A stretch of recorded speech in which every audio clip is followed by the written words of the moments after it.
Greetings, comrades. This video will be quite dark because I will talk about TikTok. You might be thinking that TikTok isn't that bad and that it's just these silly videos with people dancing. And that might be true.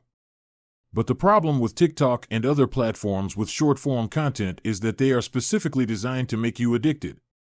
These companies use the concept of unpredictable rewards, similar to what casinos use. This concept was found decades ago with an experiment called the Skinner Rat Box. How this worked was that they had two rats, and both of these rats had a lever, which if they pressed, they would get a treat.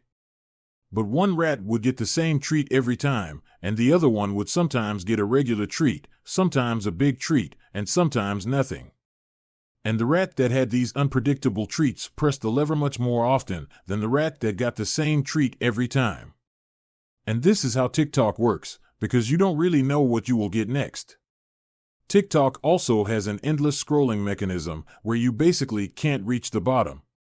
And these two things combined create a very addictive app. I will now tell you something that you probably won't like me for.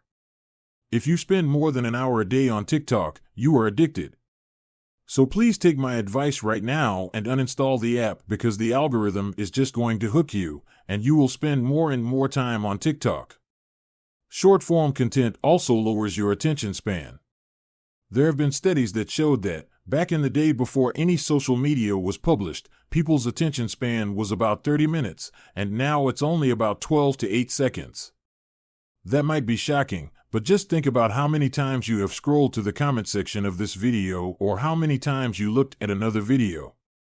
You probably aren't even paying attention to this video even though I'm discussing a really serious topic. Thankfully, there are ways to fix this. The first step is to avoid short-form content as best as you can and train your mind to be focused on something by watching longer format videos. And the second is meditation. Now, you probably don't know how to meditate, which is why I'll leave a link to a meditation app I use that has really helped me. Now we get to the second part of the video where all the TikTok junkies have left because it got too boring and it's just my boys now. TikTok is a Chinese company owned by another company called ByteDance, which is in close partnership with the CCP, which is essentially the Chinese government. So, all the information you have on TikTok is going straight to the Chinese government.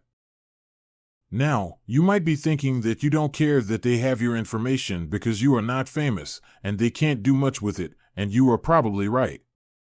Because we live in peaceful countries where they don't do much with the data, they just give you more personalized ads so they could sell you more stuff.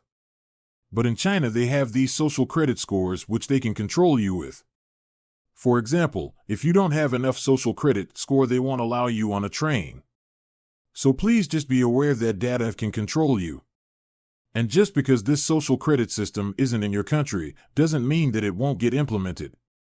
The more concerning thing about TikTok in China is that they don't even let their children use the full version until they are 18.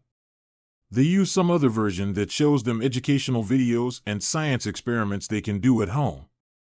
Meanwhile, we have a version where underage girls are doing some trendy, sexual dances to become famous. TikTok in general is promoting nudity and making it common in our generation, which by itself is destroying our society. There was a quote in the book, The Art of War. If you want to destroy a country without war, make nudity and adultery common in the young generation. So please be aware that this might be a way to weaken our society for war. And may the rest of your day be good. Goodbye.